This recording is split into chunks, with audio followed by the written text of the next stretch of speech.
सांगते की मी कोणी त्याची वैरी नाहीये, पण मला असं वाटलं की या मुद्द्यावर बोललं पाहिजे म्हणून मी हा व्हिडिओ बनवते. कारण मागच्या वेळेस बिग बॉसचा सीझन ज्यावेळेस होता त्यावेळेस सूरजला सुद्धा खूप सिंपत्ती कार्ड मिळालं.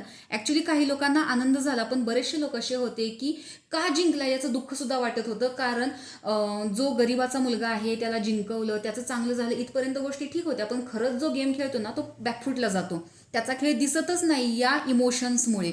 तर म्हणूनच मी हा व्हिडिओ बनवते. कारण रोशन भजनकर आहे, याची हिस्ट्री मलाही माहिती आहे की तो रात्री बॉडी बिल्डरचं काम करतो, सकाळी तो हमाली करताना दिसतो आणि तो खूप कष्ट घेतो. इवन त्याची एक स्टोरी देखील आहे की तो एका मुलीवर प्रेम करायचा आणि त्या दोघांचं खूप जास्त प्रेम होतं. तर मुलगी पळून जाऊया म्हणत होती, पण तो नको म्हणत होता, आपण घरच्यांच्या मर्जीने लग्न करू. इवन ज्यावेळेस तो तिच्या घरी गेला त्यावेळेस सुद्धा तिच्या घरच्यांनी त्याला खूप टोमणे मारले की मुलगा काय करतो, तर हमाली करतो, मग भविष्य काय. तर रोशन भजनकरने सांगितलेलं होतं की तू फक्त तुझ्या मतावरती ठाम राहा, मी या सगळ्यांची तोंड बंद करतो. तर असा काही सीन झालेला होता. आणि घरामध्ये सुद्धा तो त्याच्या घरच्यांविषयी खूप जास्त बोलताना दिसतो. इवन तो आत्ता गेममध्ये कुठेच दिसत नाहीये ना, तो घरच्यांशी एखाद्या मुद्द्यावरती भांडताना दिसतो. स्वभाव शांत आहे, तो चांगला आहे, इथपर्यंत ठीक आहे.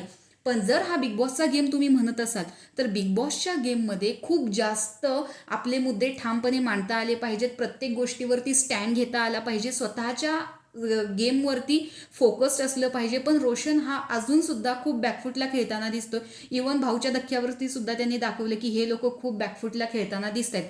तर अशा प्रकारच्या गोष्टी घरात होत आहेत. पण इंस्टाग्रामच्या जर कॉमेंट्स वाचल्या तर पब्लिकचं हेच आहे, प्रेक्षकांचं हेच दिसतं की भाऊ आमच्यासाठी तुम्हीच विनर आहात, Roshan Bhajankar game of the winner, अशा बऱ्याचशा कमेंट्स आलेल्या आहेत. पण अजून गेम सुरुवातच झालेला नाहीये, गेमचा फक्त 9वा दिवस आहे. तेवढ्यात जर तुम्ही विनर डिक्लेअर करत असाल तर बाकीच्यांचा खेळून उपयोगच नाहीये. कारण हे तर सिंपत्ती कार्ड झालं. कारण प्रभू शेळकेचं सुद्धा तसंच आहे. आणि दिव्या शिंदेचं तर तिची तर ऑराच वेगळा आहे, बाहेरच्या ऑऱ्यावरती तिला घरातलं पद किंवा विनर करायचं असं बाहेरच्या प्रेक्षकांचं चाललेलं आहे. तसंच रोशन भजनकरच्या बाबतीत सुद्धा काहीसं वेगळं नाहीये चित्र, सेम गोष्टी होताना दिसत आहेत. तर कुठेतरी हा सिंपत्ती गेम नसून एक विनिंगचा, करेजचा आणि स्वतःचे मुद्दे ठामपणे मांडण्याचा, स्वतःच्या मुद्द्यावरती ठामपणे लोकांशी भांडण्याचा हा खेळ आहे. तर अशा प्रकारे हा बिग बॉसचा गेम एक सिंपत्ती गेम करून ठेवलेला आहे. कारण ऑलरेडी याच्यामध्ये खूप सारे इन्फ्लुएन्सर भरलेले आहेत.